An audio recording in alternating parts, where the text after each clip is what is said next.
क्यों नहीं मिली उसके बारे में हम चर्चा करेंगे। बट शुरुआत करते हैं हम 2024 से। जो सुनामी उत्तर प्रदेश में आई, तो बताइए कैसे आई? मैं धन्यवाद देता हूं, और आपने पूरा परिचय भी दिया। और सच्चाई ये है कि पूरा देश इंतज़ार कर रहा था ऐसे ही परिणाम के लिए। मैं आपके माध्यम से उत्तर प्रदेश जनता का धन्यवाद देता हूं कि उन्होंने इंडिया अलायंस और पीडीए रणनीति की मदद की, और उसका परिणाम ये हुआ, जहां भारतीय जनता पार्टी 70 या 80 में 80 सीटें जीतने की बात कर रही थी, वो बहुमत से पीछे रह गए। और आज भी अगर हम गिनती देखें, उत्तर प्रदेश में अगर बीजेपी ना हारी होती तो आज उनकी बहुमत की सरकार होती। जितना इंडिया अलायंस ने हराया, समाजवादी पार्टी ने उनको हराया, वो सीटें अगर वो जीत गए होते तो बहुमत की सरकार होती। सही बात।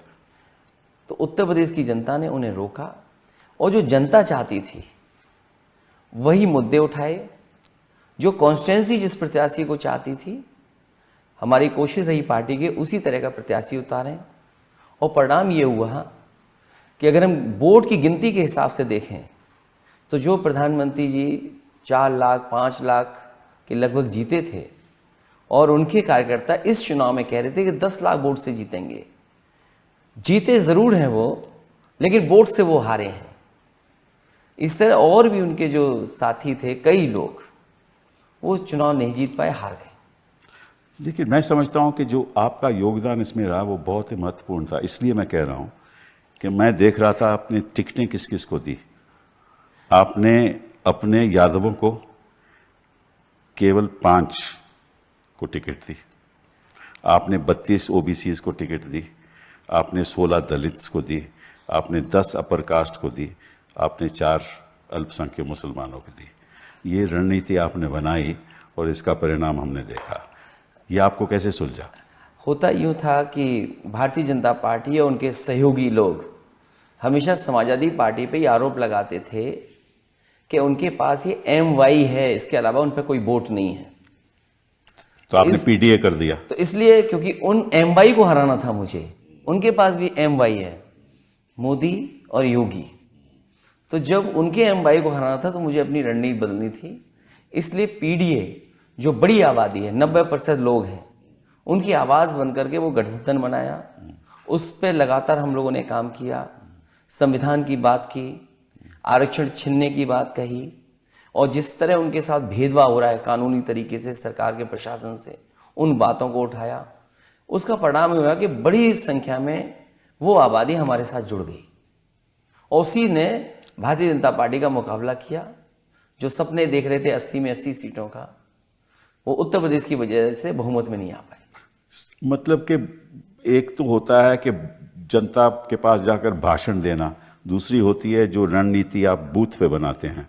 तो मुझे ऐसा लगा कि आपकी बूथ की रणनीति सफल रही, क्योंकि पिछले कई चुनाव समाजवादी पार्टी जीती नहीं थी, और क्योंकि भारतीय जनता पार्टी के पास रिसोर्सेज बहुत हैं, उन्होंने ऐसा जाल फैला रखा था कि पन्ना प्रभारी उनके बहुत हैं, एडमिनिस्ट्रेशन उनके साथ था, बाहरी लोग उनके साथ थे।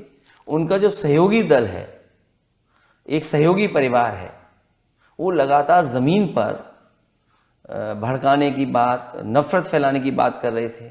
इसलिए ज़रूरी बनता था कि पूरी पार्टी के कैडर को, कार्यकर्ता को जिम्मेदारी दे करके कि भौगोलिक दृष्टि से और राजनीतिक दृष्टि से और सामाजिक दृष्टि से क्या उचित होगा, उसी तरह का संगठन बनाया, उसी तरह का प्रत्याशी तय किया, उन्हीं लीडर्स की जिम्मेदारी दी।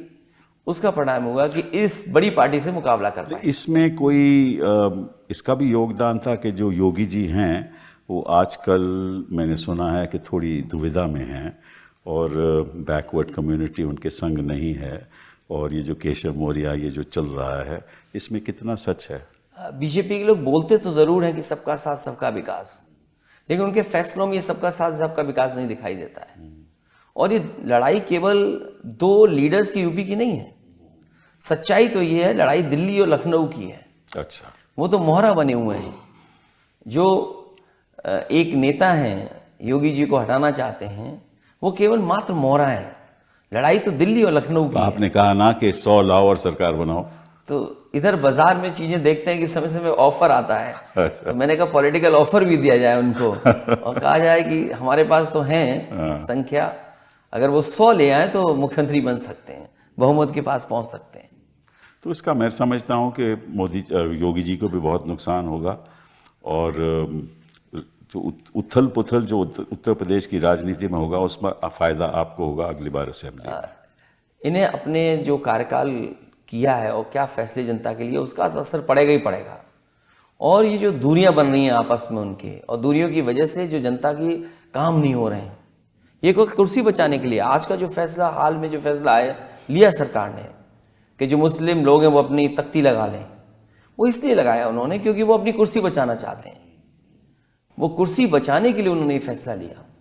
जो कावड़िया की बात जो हो रही हाँ, है, कावड़िया को, ये जो कावड़िया के लिए जाने वाले रास्ते पर, और खासकर उनकी नज़र थी कि मुस्लिम जो लोग हैं उनकी तख्ती लग जाए, वो रास्ता अपनाना इसलिए चाहते हैं वो इस तरह का क्योंकि उनके अंदर झगड़ा है, उस झगड़े को छिपाने के लिए ये सब फैसले लिए गए। पर वो कहते हैं कि अखिलेश जी आपके टाइम भी डायरेक्टिव तो आपने दिया था, ये कहते हैं। हाँ, नहीं ठीक बात है। क्योंकि वो उनके पास कागज होंगे, तो वो इसलिए नहीं था कि आप उससे नफरत फैलाएं। कोई भी चीज की जाती है तो रजिस्ट्रेशन होता है उसका। मान लीजिए हम अपनी गाड़ी पर ड्राइविंग लाइसेंस लगा के तो नहीं चलते हैं ना, नहीं आपने जब कोई मांगता है तो ड्राइविंग लाइसेंस दिखाते हैं। मैंने सुना है कि जो आपका जो डायरेक्टिव था वो ये था कि भाई अगर आप रेस्टोरेंट है, जो आपका लाइसेंस है वो लाइसेंस आप दिखाइए, दिखना चाहिए, और कोई आपका डायरेक्टिव नहीं था। नहीं बिल्कुल नहीं। हाँ, बिल्कुल तो मतलब कि ये भी एक, मैं समझता हूं कि फैला रहे हैं, गलत चीज फैला रहे हैं, इनकी आदत है। क्योंकि जब बैकफुट पे चले गए, जनता इस फैसले के पक्ष में नहीं है, चाहे वो हिंदू हो चाहे मुसलमान हो, क्योंकि कारोबार जोड़ता है हमें एक जगह पर। क्या पता कौन किसके साथ जुड़ा हुआ है कारोबार से। एक मुसलमान का रेस्टोरेंट है, उसमें सारे हिंदू काम करते हैं, ठीक बात है। तो अगर वहां जाके आप खाना नहीं खाओगे तो नुकसान किसको होगा? ठीक बात है। और इसी तरह बहुत सारे कारोबार हैं, दलित लोग हैं जो चलाते हैं, ठीक तो अगर वो कहने लगे कि हम इसके मालिक हैं तो उसका नतीजा क्या होगा, सब जानते हैं। तो ये सरकार समझ नहीं पा रही है। कारोबार लोगों को जोड़ती है, कारोबार लोगों के बीच में उठना बैठना बनाता है। बहुत दुख की एक बात कारोबार से हर तरह के लोग जुड़े रहते हैं।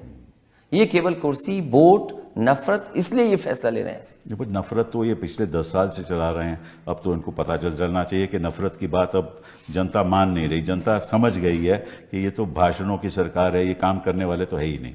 जब ये अयोध्या से हार गए तो इनको पता है कि सांप्रदायिक राजनीति अंत हो गया है। तो जो सांप्रदायिक राजनीति का जो दिया है वो फड़फड़ा रहा है। जैसे दिए आखिरी में बुझने से पहले रोशनी ज्यादा करता है, जी हाँ, हलचल ज्यादा मचाता है। बिल्कुल। तो सांप्रदायिक राजनीति खत्म हो रही है, इसलिए फड़फड़ा रहे हैं कि कोई फैसला ऐसा लें कि लोगों के दिल और दिमाग में वो बात जाए जिससे कि दूरियां बने। लेकिन ऐसा इस बार होने वाला नहीं है। लोग नौकरी चाहते हैं, काम चाहते हैं, तरक्की चाहते हैं, खुशहाली चाहते हैं, उसके बारे में भला हो, लोगों का जीवन बदले, उसके बारे में तो बात ही नहीं होती। उसके बारे में ये लोग कम सोचते हैं। केवल लोगों में दूरियां बन जाएं उसके लिए ज्यादा ये विचार करते हैं। अच्छा, ये बताइए कि चुनाव के दौरान कितनी हद तक इन्होंने बूथ लेवल पे दखल अंदाजी दी की? ऐसे बहुत से उदाहरण हैं, मैं दे सकता हूं। और मुझे याद है जब रामपुर का बाई इलेक्शन हुआ था लोकसभा का, इलेक्शन कमीशन की कोशिश ये रहती है और प्रशासन की कोशिश हमेशा ये रही है कि लोग ज़्यादा से ज़्यादा लोग आएँ और वोट डालें आकर के।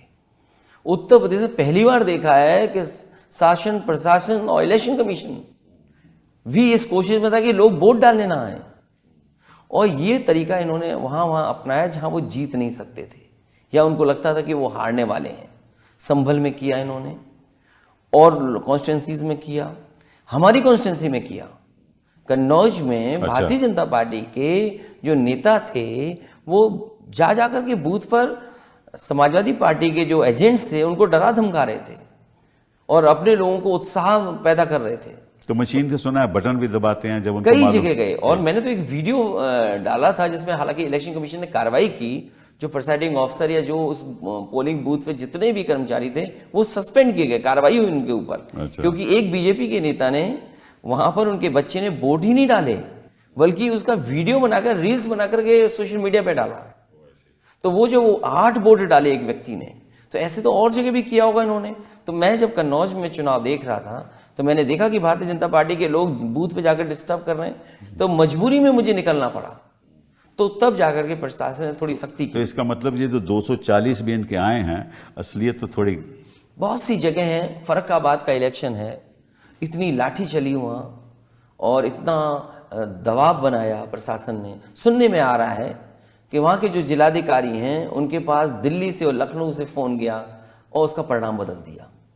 मुझे याद है अलीगढ़ का जो हमारे पार्टी के प्रत्याशी हैं, उन्होंने पहले ही आरोप लगाया था प्रशासन पे, और ये आरोप लगाया था चुनाव से पहले कि मुझे हरा दिया जाएगा, और अंततः वही हुआ। पूरी जनता उनके साथ थी। आज भी वो कहते हैं कि उन्हें हराया गया। तो ऐसी बहुत सी जगह हैं जहां प्रशासन ने, और वोटिंग के दिन पर प्रशासन ने बीजेपी के कार्यकर्ताओं से मिलकर के काम किया। ये तो जाहिर है, कई ऐसे खबरें हमें भी मिल रही हैं। तो इसका मतलब ये है कि 240 तो इनको खैर दिखावे में तो 240 हैं, लेकिन असलियत इनकी उससे भी कहीं और 30-40 सीटें कम रही होंगी क्योंकि वो जीत गए हैं आज, तो संख्या बता सकते हैं। लेकिन सच्चाई ये है, कुछ हमारे ऐसे भी साथी हैं जिनको सर्टिफिकेट नहीं मिला लेकिन वो जीते हैं जनता की नजरों में। जी हाँ, जी हाँ। तो परिवर्तन होना चाहिए, सारे इलेक्शन की प्रतिक्रिया का परिवर्तन होना चाहिए। आप वो कहते हैं कि भाई ईवीएम से मैं बिल्कुल खिलाफ हूँ, हालांकि अब जीते भी फिर भी हम ईवीएम के खिलाफ हैं। तो किस किस्म का परिवर्तन होना चाहिए? मुझे याद है जब मैं 2022 का चुनाव हारा, उस समय किसी भाषण में मैंने ये बात कही कि समाजवादी पार्टी के जो वोटर्स थे उनके डिलीट कर दिए गए वोट, जिसका परिणाम ये हुआ कि हम चुनाव हार गए। इलेक्शन कमीशन ने मुझे नोटिस दिया और नोटिस में कहा कि किस आधार पर आप ये बात कह रहे हैं कि वोट डिलीट कर दिए गए हैं, और वो भी आपके यादव और मुस्लिम। तो मैंने अपने वर्कर्स से मिलकर के और पार्टी के लीडर से मिलकर के एक सूची तैयार की, और जिन लोगों का वोट डिलीट कर दिया गया था, जिन्होंने वोट पहले डाला था, वोटर लिस्ट में नाम था, वाकायदा उनका एफिडेविट के साथ मैंने 18,000 ऐसे वोट जो समाजवादी पार्टी के वोटर थे, जिसमें कि यादव और मुस्लिम थे, उनको मैंने सूची इलेक्शन कमीशन को दी, और इलेक्शन कमीशन ने किसी पे कार्रवाई एक भी नहीं की। आज तक नहीं की, अभी तक कार्रवाई नहीं की। अगर एक भी आरओ सस्पेंड हो जाए या एक भी अधिकारी के खिलाफ कार्रवाई हो जाती तो भविष्य में ये वोटर लिस्ट में जो जानबूझ करके वोट डिलीट किए जाते हैं वो नहीं वो देखिए जनवरी पहली किसी भी साल में वोटर लिस्ट तय होता है जी। हाँ, पहली जनवरी कोई भी नया साल हो। उसके बाद जब इलेक्शन होता है, चाहे वो जून में हो, अक्टूबर में हो, जब भी हो, तो तब उस एंड टाइम पे लाखों की संख्या के, सैकड़ों की संख्या के वोटर की लिस्ट में डिलीट हो जाते हैं। इनको पता चल जाता है कि किस किस जहाँ कौन सी गली है जहाँ इनके पक्ष में वोट नहीं मिलने वाला, उसी को वो डिलीट कर देते हैं। तो बेचारा जो वोटर है वो जाता है वहाँ और उनको देखता है कि भाई मेरा तो वोट ही नहीं है। तो ऐसे तो ये आम करते हैं, और चुनाव आयोग इसके बाद कोई कदम नहीं उठाता। मुझे याद है आजमगढ़ में, मुझे बाई इलेक्शन जब हुआ था आजमगढ़ का, तो उस समय क्या हुआ, लोगों को घर से नहीं निकलना दिया। ठीक बात है। शायद प्रशासन इनके साथ, पुलिस इनके साथ मिली हुई, संभल में किया, इस बार संभल में किया, तभी लोग निकले और वोट डाले। मैं अपना थर्ड फेज के बाद जो पॉलिटिकल स्पीचेस दे रहा था, मैं बात यही कहता था कि वोट डालने के लिए डरोगे तो नहीं, घर से निकलोगे तो सही, आप निकल के वोट जरूर डालना, कोई रास्ता अपनाना, वोट डालना। लेकर सुना आपका भाषण। तो ये चीजें हुई हैं, और कई जगह हम लोगों ने जब शिकायत की इलेक्शन कमीशन को, तो इलेक्शन कमीशन ने कभी कार्रवाई नहीं की। मुझे अच्छी तरह याद है जब कभी भी चुनाव यूपी में होते थे, डीजीपी हटते थे, चीफ सेक्रेटरी हटते थे, या संबंधित अधिकारी जिनकी शिकायत की जाती थी उनको हटता था। सेशन साहब का वक्त था। और इस समय देखिए कि जहां बीजेपी की सरकार स्टेट में नहीं थी वहां तो अधिकारी हटाए गए, लेकिन यूपी में जो एक्सटेंशन पे हैं, जो चीफ सेक्रेटरी एक्सटेंशन पे थे, उन्हें नहीं हटाया गया, इलेक्शन उन्हीं से कराया गया। डीजीपी परमानेंट नहीं है, वो सरकार की मेहरबानी पर डीजीपी हैं, उनके खिलाफ कार्रवाई नहीं। मैं आपसे गंभीर सवाल पूछना चाहता हूं, अगर ऐसी बात है और हम सभी लोग चाहते हैं कि निष्पक्ष तरीके से इलेक्शन होना चाहिए, तो ऑपोजिशन के जो नेता हैं, दल हैं, वो इकट्ठा होकर चीफ इलेक्शन कमीशन के खिलाफ कार्रवाई क्यों नहीं करते? ये सच है कि इस तरह का कदम हम लोग को उठाना चाहिए, सब पॉलिटिकल पार्टीज को मिल करके। आप इसमें पहल कीजिए ना। इस पर तैयारी करनी चाहिए, और इसलिए ज़रूरी है तैयारी कि कई बार लोगों को भरोसा नहीं है। जो बात पिछले सवाल में आपने पूछा था ईवीएम को लेकर के, कई देश जो डेवलप्ड कंट्रीज हैं, वहां भी नहीं उनमें अनकॉन्स्टिट्यूशनल है। अगर ईवीएम आप इस्तेमाल जर्मनी करना चाहते जर्मनी हैं, के सुप्रीम कोर्ट ने जर्मनी में वहां के सुप्रीम कोर्ट ने ये कहा है कि अगर ईवीएम का आप इस्तेमाल करते हैं तो अनकॉन्स्टिट्यूशनल है। और बहुत से जगह देशों में बैलेट से वोट पड़ रहा है, तो हमारे देश में क्यों नहीं? तो आप नेता लोग बैठिए और इस पे तय कीजिए कि क्या होना चाहिए, क्योंकि ऐसा तो होना नहीं हो सकता कि भाई इलेक्शन कमीशन शासन के साथ मिला हो और एक तरफिया काम हो रहा हो। तो उससे तो इलेक्शन फेयर नहीं हो सकता है। और फिर ट्रांसपेरेंसी कैसे आएगी? लोग जान रहे हैं कि वोट किसको दे रहे हैं, उससे दुश्मनियां बढ़ रही हैं। चलिए, ये तो हो गई उत्तर प्रदेश की बात। अब देखते हैं ट्रांसपेरेंसी पार्लियामेंट में क्या हो रहा है। क्या यहाँ भी ट्रांसपेरेंसी है? आपके स्पीकर लोग, आपके चेयरमैन साहब माइक बंद कर देते हैं, बोलने नहीं देते, इंटरप्ट करते हैं। आप लोग क्या कर रहे हो? ये सवाल उठा था और उठेगा, और हमारी कोशिश होगी कि स्पीकर साहब से निवेदन करेंगे कि किसी भी लीडर का माइक बंद नहीं हो, क्योंकि वहाँ बोलने आ रहे हैं, अपनी बात कहने आ रहे हैं। अगर लोकसभा में नहीं बोलेंगे जनता की बात, तो कहाँ बोलेंगे? ये एक संवैधानिक सवाल है। आर्टिकल 105 ऑफ द कॉन्स्टिट्यूशन कहता है कि किसी भी सांसद को बोलने का पार्लियामेंट में हक है। ये उसका हक है जी, subject to rules, subject to procedure. अब हमारा लोकसभा का प्रोसीजर या राज्यसभा का प्रोसीजर, उसमें कहीं नहीं लिखा हुआ कि किसी का माइक बंद हो सकता है, कहीं नहीं लिखा हुआ। ये भी कहीं नहीं लिखा हुआ कि इंटरप्ट करना चाहिए, चेयरमैन साहब को या स्पीकर साहब को इंटरप्ट करना चाहिए। ये भी नहीं लिखा हुआ कि अगर विपक्ष प्रोटेस्ट कर रहा है तो उसको जनता को नहीं दिखा सकते आप। ये भी नहीं लिखा हुआ। तो ये चीजें अगर स्पीकर साहब कहते हैं हम नहीं करते, तो इसका मतलब कोई अधिकारी कर रहा है। जो अधिकारी कर रहा है वो संविधान का उल्लंघन कर रहा है। तो ये नेता लोग, विपक्ष के लोग क्यों नहीं ये बात उठाते? हम लोग तो ये जानना चाहेंगे उस अधिकारी को निर्देश कौन दे रहा है। वो तो ऑब्वियस है, वो तो ऑब्वियस है। तो इसका मतलब ये हुआ कि सरकार ही निर्देश दे रही है। बिल्कुल। तो बहुत जल्दी, क्योंकि पिछली बार भी बात सवाल उठा था और सदन बहुत दिन नहीं चला पिछली बार। आज पहला दिन था बजट का, कल बजट पेश होगा।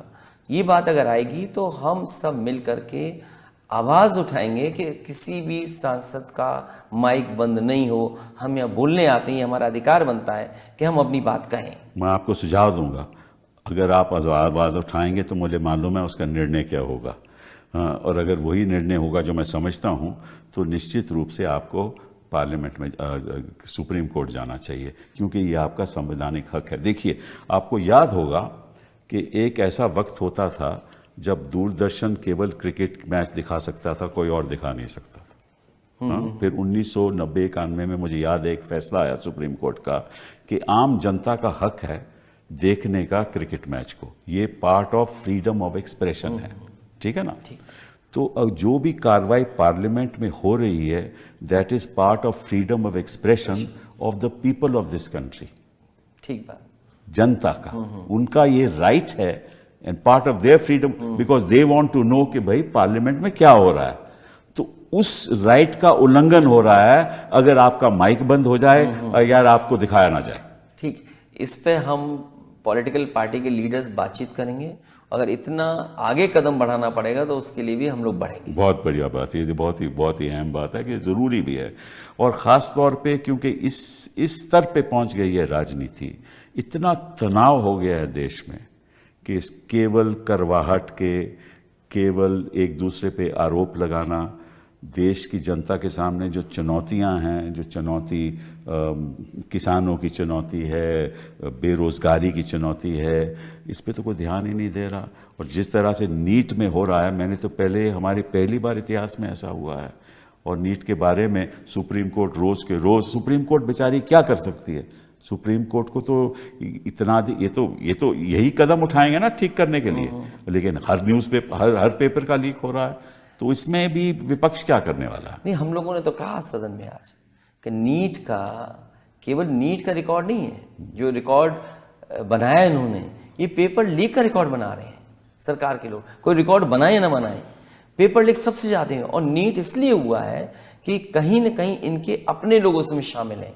जो एग्जामिनेशन सेंटर्स थे या जो रिजल्ट सुप्रीम कोर्ट के माध्यम से हम लोगों की जानकारी में आ रहा है कि अगर 30,000 सीटें हैं सरकारी और कुछ ही सेंटरों से अगर वो 30,000 सीटें भर दी जाएंगी और वो दिख रहा है कि 600 या 650 या आउट मार्क्स जहां आ रहे हैं वो सेंटर्स कहाँ के हैं। सीकर का पता लग रहा है कि 2000 से ज्यादा एक ही जगह बच्चे पास हो गए, जिनको इतने बड़े पैमाने पे सरकारी फिर डॉक्टर बन जाएंगे, वो फिर डॉक्टर बन जाएंगे। तो वही हमारी जान से खिलवाड़ कर रही है सरकार। कम से कम सरकार को इससे हमारी जान से खिलवाड़ न करे, लोगों की जान से खिलवाड़ कर रही है सरकार। नहीं, बहुत ही गंभीर मामला है, बहुत ही ज्यादा। और लोग पकड़े जा रहे हैं, सीबीआई ने पकड़ा है, तो आगरा सरकार को किस बात से ये रोकने की प्रयास करेगी, परीक्षा क्यों नहीं कैंसिल कर रहे हैं। सुनने में तो ये आता है कि कुछ जो अधिकारी एनटीए के जो चेयरमैन थे उनके संबंध बीजेपी और बीजेपी के परिवार के लोगों के साथ बहुत खासम खास रहे हैं। यानी ये तो बात बहुत ही ज़्यादा गंभीर है, और ख़ास तौर पे देश के स्वास्थ्य की ऐसी दिशा हो जाए कि जिस डॉक्टर के पास मेरिट ही नहीं है वो आपका इलाज करने जाए तो क्या होगा। जान से खिलवाड़ करना सरकार की नीयत नहीं होनी चाहिए। अच्छा, आप ये बताइए, ये तो बात खैर हमने देखा कि पार्लियामेंट में क्या हो रहा है, क्या अभी कुछ दिन के बाद पता चलेगा बजट सेशन किस तरह से आगे बढ़ता है। लेकिन ये बताइए कि इंडिया अलायंस की जब हम बात करते हैं तो इकट्ठा होकर कौन से आपने फैसले लिए। मैं समझता हूँ कि अगर इलेक्शन का परिणाम देखा जाए तो बंगाल में ममता जी जीती और उत्तर प्रदेश में आपकी वजह से जीते, और महाराष्ट्र में वो उद्धव जी और शरद उनकी वजह से जीते, और केरला में तो खैर कोई बात ही नहीं है। तो जहाँ जहाँ भी जीत हुई है आपकी इंडिया अलायंस की, वो एक्चुअली प्रदेश के लेवल पे जीत हुई है, उसमें इंडिया अलायंस का ज़्यादा कोई योगदान रहा नहीं मेरे हिसाब से। मैं गलत भी हो सकता हूँ। इंडिया अलायंस जब बना था, और मुझे याद है जब नीतीश कुमार जी ने बनाया था, तो नीतीश कुमार जी ने यही पक्ष रखा था कि रीजनल पार्टीज जो जहाँ जितनी मजबूत हैं उनको फ्री हैंड दिया जाए और उनके माध्यम से जो और दूसरे दल हैं वो चुनाव लड़ें। और वो जब रिजल्ट आया तो वो दिख रहा है जो कभी नीतीश कुमार जी ने कहा था। जी हाँ, यही बात मैं चर्चा नीतीश कुमार जहाँ से इंडियन अलायंस बना था। जी हाँ, इंडियन अलायंस का एक एडवांटेज जो हम लोगों को मिला वो ये था कि नेशनल नैरेटिव एक बन गया। जी हाँ, कि जो नेशनल लेवल पर बीजेपी का कोई मुकाबला कर सकता है तो वो एक इंडियन अलायंस है। लेकिन इंडियन अलायंस के अंदर जो रीजनल पार्टीज थीं, जो जिस प्रदेश में था उसने अपने हिसाब से परिस्थितियां समझी, उस हिसाब से जो लड़ाई लड़ी, उसका परिणाम है कि बीजेपी को रोका जा सका। बिल्कुल बिल्कुल सही। वो आदरणीय ममता जी ने जो बंगाल में लड़ाई सीधी लड़ी, बिहार में हम थोड़ा चूक गए, दिल्ली में हम थोड़ा पीछे रह गए। जहां हमें उम्मीद थी कि मध्य प्रदेश में अच्छा होगा इंडिया अलायंस, या तेलंगाना में बहुत अच्छा होगा, कर्नाटका में बहुत अच्छा होगा। जहां तो 1 to 1 रहा, देखिए ना, जहां देखिए आप कोई भी प्रदेश में 1 to 1 जहां फाइट हुई, गुजरात में 1 to 1 फाइट हुई, मध्य प्रदेश में 1 to 1 फाइट हुई, वहां अलायंस का कोई जोर ही नहीं रहा, क्योंकि वो तो कांग्रेस वर्सेस बीजेपी था। तो कहने का मतलब ये है कि जो आपकी प्रदेश की पार्टियां हैं उनकी वजह से आज विपक्ष की इतनी सीटें आई हैं। लेकिन जो इंडिया अलायंस का एक ढांचा बनना चाहिए, मैं समझता हूं वो आज तक नहीं बना। हो सकता है उस समय हम लोगों ने थोड़ा ज़्यादा गुजार दिया, अगर समय न गुजारा गया होता तो शायद सरकार भी इंडिया अलायंस की होती। आपको एक सेक्रेटेरिएट बनाना चाहिए था, इंडिया अलायंस का सेक्रेटेरिएट बनाना चाहिए था। वहाँ आपको इंडिया अलायंस के स्पोक्स पर्सन होने चाहिए थे, ताकि अगर मोदी जी कुछ कहें तो अलायंस की तरफ से कोई बोलने वाला हो, रिएक्शन आना चाहिए। ठीक है ना। तो ये जो नहीं बना ढांचा, उससे मैं थोड़ा समझता हूँ कि आपका नुकसान हुआ है। अभी आपके पास 5 साल हैं, तो मैं समझता हूँ कि इस संदर्भ में थोड़ी शुरुआत आप लोगों को करनी चाहिए। अभी उस पर पीछे मुड़ के क्या देखें, लेकिन हाँ आगे कुछ अगर इस तरह के सुझाव होंगे तो विचार करना चाहिए हम सबको। ये बहुत ज़रूरी है, क्योंकि जब तक इकट्ठा होकर आप नहीं लड़ोगे तब तक मोदी जी कुछ ना कुछ षड्यंत्र करते रहेंगे। हाँ, बीजेपी इस समय कमज़ोर है, बीजेपी बैकफुट पर है और बीजेपी को कोई रास्ता नहीं है। अभी तो आपके प्रदेश में बाई इलेक्शन भी आने वाले हैं, उसकी तैयारी है। हालांकि सरकार अपनी तरह से तैयारी कर रही है, बीजेपी सरकार से मिलकर तैयारी कर रही है लेकिन वहाँ जनता इस बार फिर बीजेपी को हराएगी। तो अभी देखो बाई इलेक्शन में इनकी बुरी हालत हुई है, सब जगह हारे। हाँ, सब जगह हारे हैं। अभी जो जहाँ रिजल्ट हुआ सबसे बुरा हारे वो। बंगाल में तो 4 के 4 सीटें ममता जी जीती। चलिए इस बात को छोड़ के हम बात करते हैं हिंदुस्तान की आर्थिक स्थिति की। हिंदुस्तान की आर्थिक स्थिति इस तरह से उसका ढांचा है कि चंद लोग अमीर के अमीर होते जा रहे हैं और गरीब बेचारा महंगाई की वजह से, बेरोज़गारी की वजह से उसकी ज़िंदगी में कोई प्रोग्रेस नहीं है। तो और विपक्ष का क्या क्या सोच है इसके बारे में? हालांकि जो अभी तक इनके बजट देखे हैं और सरकार के जो फैसले हैं वो अमीर को अमीर बना रहे हैं, गरीब को गरीब बना रहे हैं। कहने को तो उन्होंने कहा कि किसानों की आय दोगुनी होगी, लेकिन किसान जब अपना हिसाब किताब ठीक से लगाता है तो किसान के साथ भी और खेती बाड़ी के साथ भी इन्होंने खिलवाड़ की है। और जिस देश में किसान के साथ खिलवाड़ शुरू होगी वो देश की अर्थव्यवस्था कैसे बेहतर होगी। जो सबसे नीचे हमारे पायदान पे हैं लोग, उनका जीवन क्या बदला है इन्होंने। कहने को सरकार ये कहती है कि हम 5th लार्जेस्ट इकोनॉमी हैं और 3rd लार्जेस्ट इकोनॉमी बन जाएंगे, लेकिन हमारे पर कैपिटा इनकम क्या है।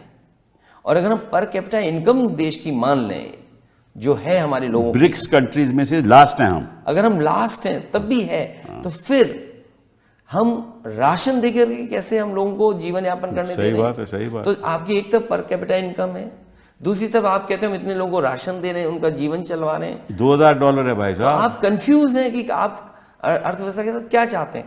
और फिर अगर 5th लार्जेस्ट इकोनॉमी है आपकी, इतने बड़े पैमाने पे बेरोजगार कैसे हैं नौजवान, नौकरी नहीं है, रोजगार नहीं, और फिर आप नौकरी कौन सी दे रहे हैं। आप बड़ा पढ़ा लिखा लड़का आपका डिलीवरी बॉय बन गया। उत्तर प्रदेश में भाई साहब 47 लाख लोगों ने अप्लाई किया 60,000 इंस्पेक्टर की नौकरियों के लिए। ठीक है, 47 लाख मैंने खुद देखा। और वो पेपर जो लीक हुआ था और अगर रिजल्ट आ गया होता, हो सकता था कि 2 लाख बच्चों को 100 में से 100 नंबर मिले होते।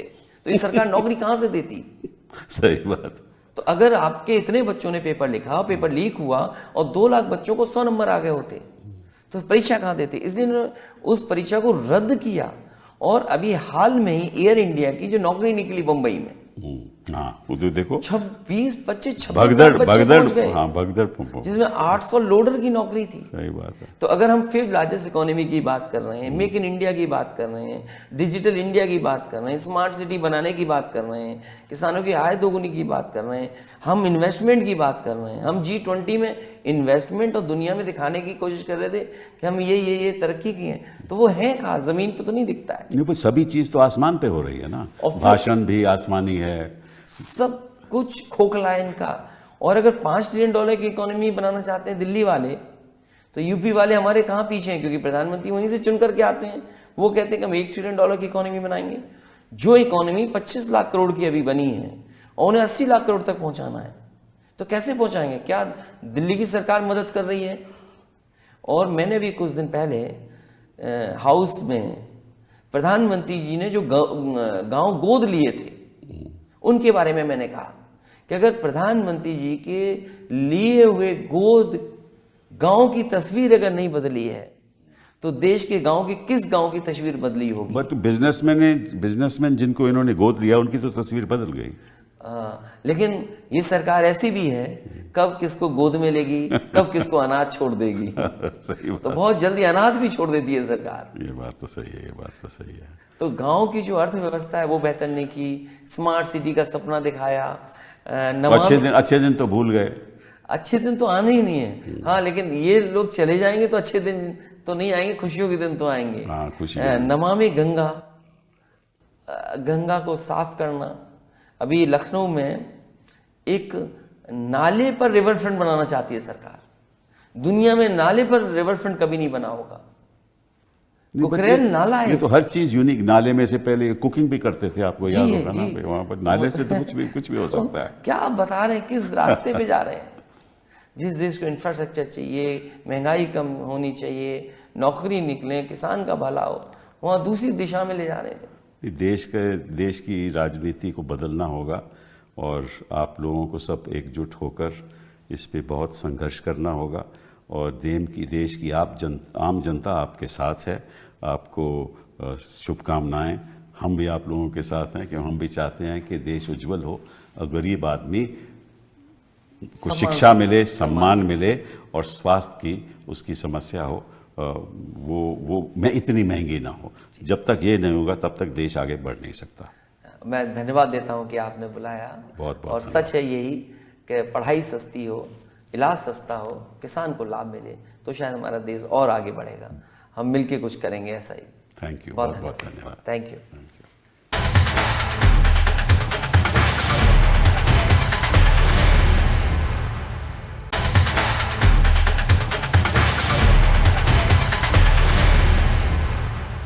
नमस्कार।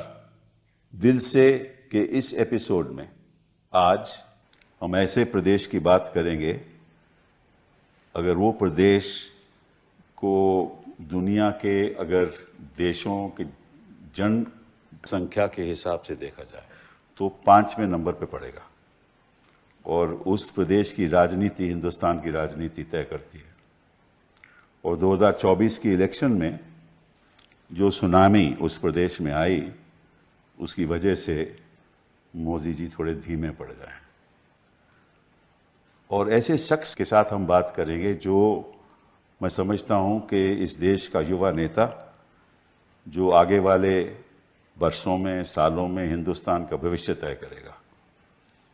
ऐसा नेता जिसको विरासत में भी सत्ता मिली और जिसने अपने बलबूते के साथ अपना नाम सारे प्रदेश में, देश में जाना माना नाम, वो हैं अखिलेश यादव जी। आपका स्वागत।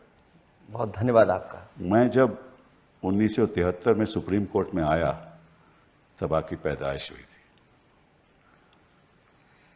और जब से मैंने वकालत शुरू की आपका नाम, नेताजी का नाम हम सुनते आए। और सबसे पहले तो मैं आपसे कहना चाहता हूं कि जितनी जल्दी से आपने अपना राजनीतिक जीवन बनाया है, 2004 में आप लोकसभा में आए, 2009 में आए, 2012 से 17 तक आप चीफ मिनिस्टर रहे, बड़ी बड़ी योजनाएं आपने चालू की, आगरा एक्सप्रेसवे, मतलब कि जो आपने डेवलपमेंटल वर्क्स किए शायद ही किसी ने किए हों, और जो सोशल काम आपने किया, चाहे वो विद्या धन की स्कीम हो, चाहे वो लैंडलाइन हो, महिलाओं के लिए लाइन हो, चाहे वो आपने कई और ऐसी योजनाएं की। तो लेकिन उसके बावजूद 2019 में आपको उतनी सफलता नहीं मिली। क्यों नहीं मिली उसके बारे में हम चर्चा करेंगे, बट शुरुआत करते हैं हम 2024 से। जो सुनामी उत्तर प्रदेश में आई, तो बताइए कैसे आई? मैं धन्यवाद देता हूं, और आपने पूरा परिचय भी दिया। और सच्चाई ये है कि पूरा देश इंतज़ार कर रहा था ऐसे ही परिणाम के लिए। मैं आपके माध्यम से उत्तर प्रदेश जनता का धन्यवाद देता हूं कि उन्होंने इंडिया अलायंस और पीडीए